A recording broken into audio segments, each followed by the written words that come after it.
When you think of platformers, what comes to mind? Maybe Super Mario Galaxy for the Nintendo Wii, Sonic Generations, maybe Donkey Kong or Celeste.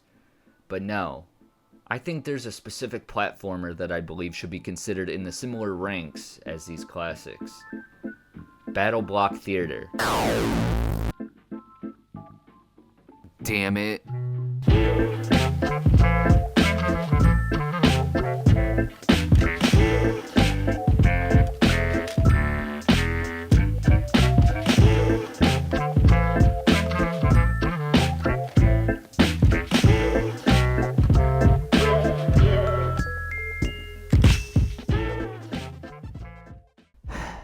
Guess we're taking notes from Noodle today. Not really how I expected this to go, but anyways, Battleblock Theater.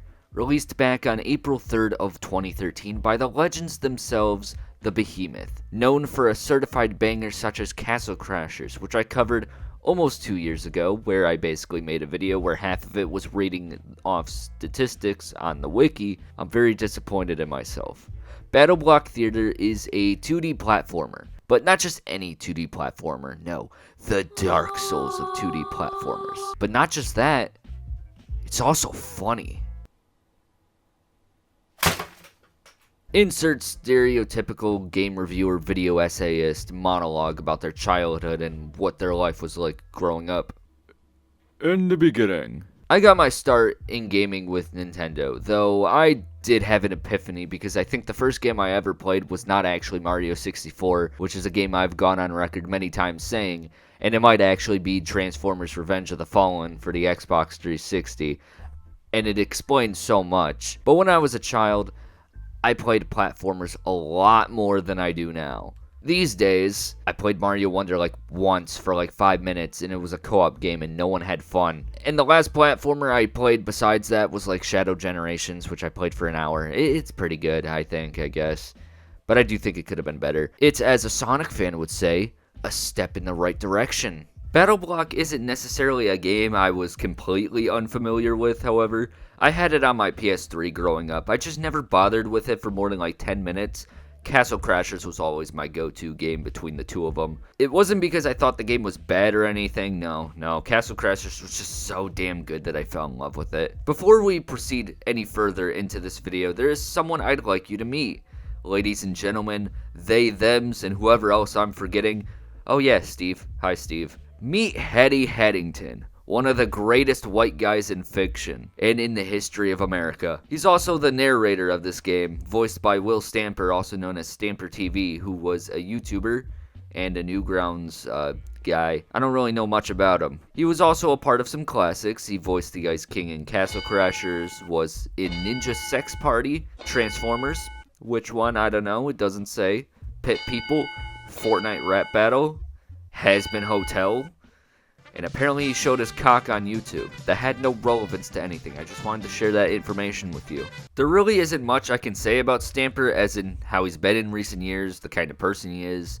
There was an interview he did with some guy from last year. I linked in the description. It's really funny, don't get me wrong, but it could have been better. There was a video a few months back about him, just detailing like everything that's gone on with him and like that kind of stuff. I linked that in the description as well, so if you want to go check that out, you can. There really isn't much for me to say about him, honestly. So it has no relevance to the video either, so we're just gonna move on. Battleblock Theater opens up with some puppet show looking cutscenes with the narrator talking, and I'll be honest, the story, just like in Castle Crashers, is nothing deep.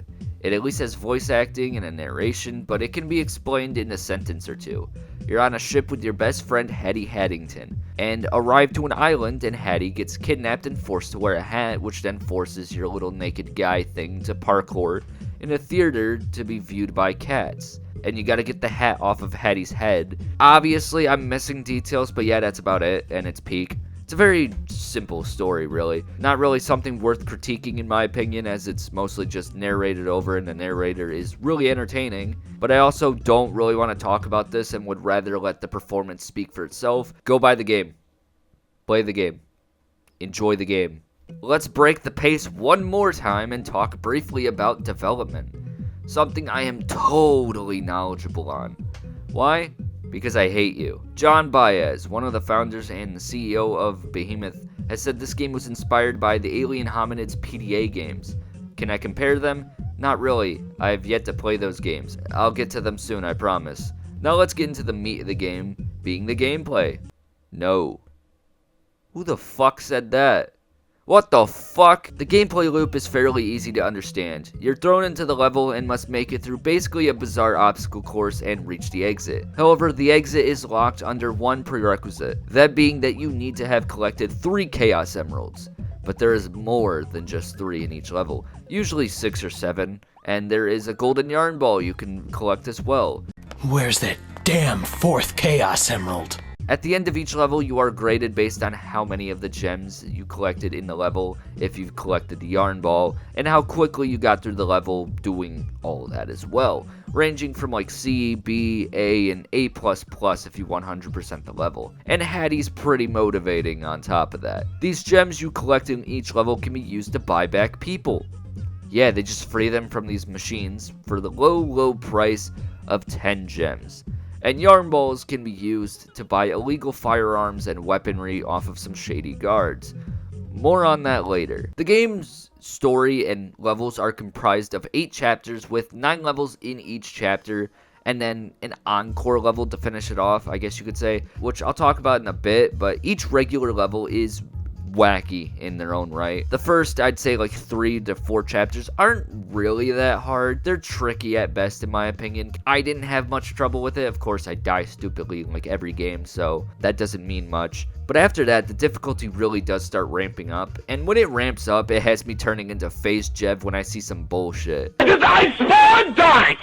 Spawn die. Spawn die, spawn die, spawn die, spawn die, spawn die, spawn die! And that's the name of the game.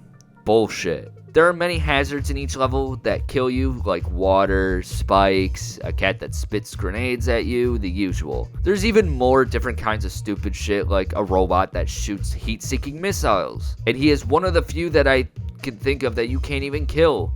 Oh yeah, and the big beast bitch. Fuck this guy, he's a fat ass. Never fear though, as you get a choice of 2 different kinds of weapons or gear or whatever. Not really sure what they are. I haven't used all of them, but you can throw grenades at people, shoot fireballs, fuck it, why not? Why not? What's next? The voice actor Hattie Haddington gonna say the N-word? You don't have to think. Fuck! They are used to your advantage of taking down any obstacle that can be eliminated, and frankly, it's really fun using them. In my opinion, it does kind of slow down the pace of each level, because some of them, you do need to have a bit of range in between them for them to actually work, or so they don't fucking kill you, but, you know. That also does vary from whichever item you choose to use, however. Like a grenade you can chuck and it'll likely kill something, just stay a little bit away from it. There's, at least according to the wiki, like 3 groups of weapons. Offense, weapons for productivity, not sure what that means, and group 3, which is weapons that do neither. I'm not sure what these words mean, but then again, it says the wiki's like under construction, but it's also fandom, so who knows what's going on over there. Group 1, which consists of the disc, grenade, fireball, and paper airplane, basically are all just explosives that can knock people back or kill them. The fireball, however, can light people on fire, who knew? Group 2, mostly just for knockback, but you have highlights like the frog guy. I never used him, I don't have him unlocked. But there's the dart gun, which you can, you guessed it, shoot darts.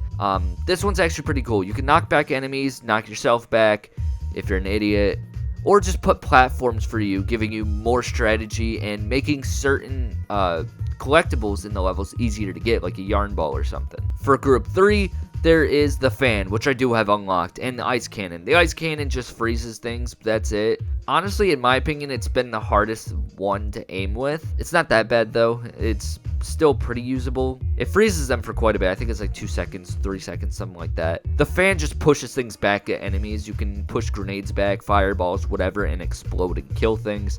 It's really funny. While I do think that using these weapons can, as I said, potentially slow down the gameplay a tiny bit, it's still a good trade-off, as the game by itself, when you just experience the wackiness unfolding in front of you, you don't even really need the weapons for that to happen. You could just straight up cause enemies to fight each other or commit suicide, or you can beat the shit out of them like the 1950s. I think that's what makes this game so special.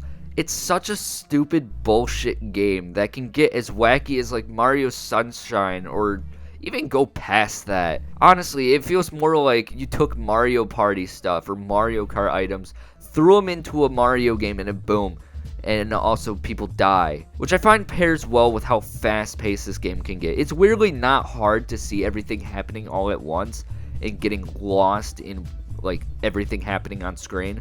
I know that's a weird thing to praise, but trust me, if you played 4-player Castle Crashers, you'd know. Alright, this is getting pretty boring. Hey, can you get a green screen in here? Thanks. We'll be using this later. I mentioned this earlier, but at the end of each chapter, there is an Encore level. I think that's what they're called. If it's not, whatever, let's roll with it. They are essentially 2 levels at the end of each chapter where you are timed. All that delay for something that is so simple.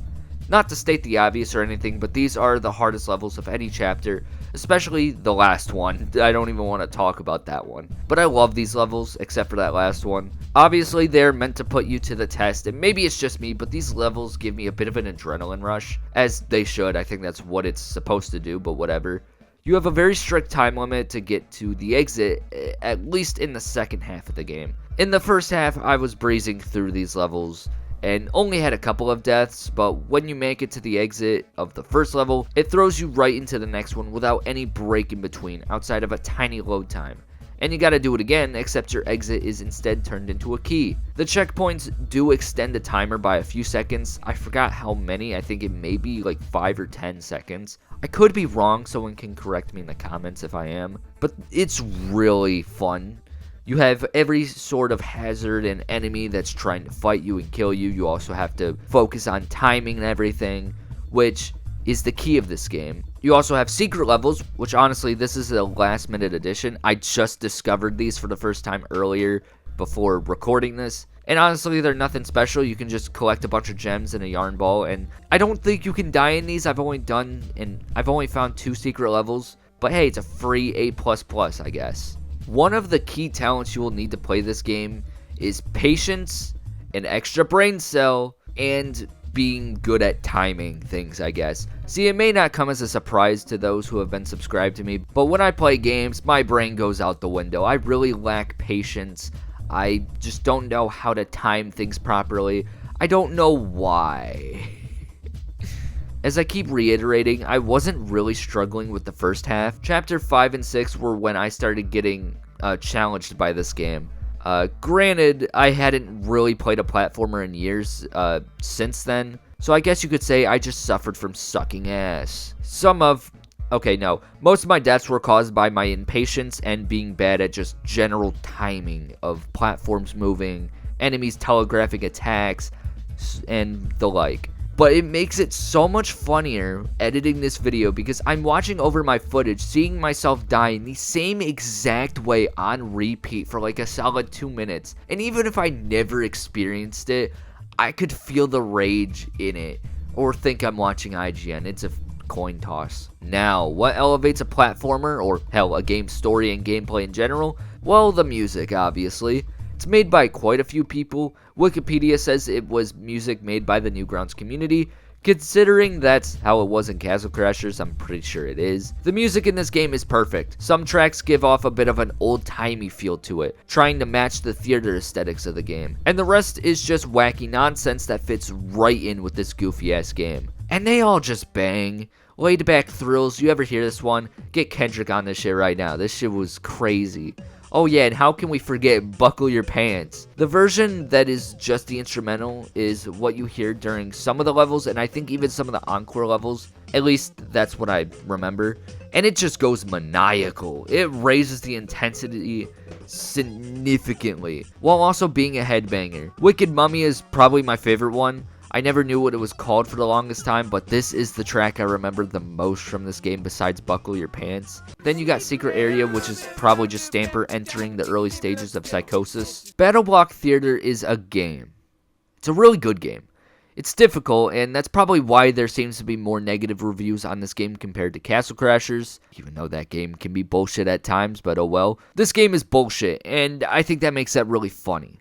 I will say, in comparison to Castle Crashers, this game does have more replayability, at least on the single-player side of things, just by the amount of content there is here in the base game. It takes longer to beat by a couple hours, but not just that, but the game having a rating system encouraging you to go back and replay levels, collect all the gems, the yarn balls, and beat all the levels as fast as possible. It's not a unique feature, but I'm glad it's here, as it's gotten me to replay a lot of levels many times over, extending the playtime from like maybe 9 to 10 hours to about 15 to 20. In terms of multiplayer experience, Castle Crashers has this beat by a mile, mostly because I couldn't play this game. I tried. It didn't really work. I asked any of my friends if they wanted to play. They told me to kill myself. And that's Battleblock Theater. In my opinion, Battleblock Theater is one of the greatest platformers of all time. I still think a game like Mario Galaxy is probably my #1 favorite platformer ever, but I wouldn't mind putting Hattie Haddington at #2. It's a really fun game.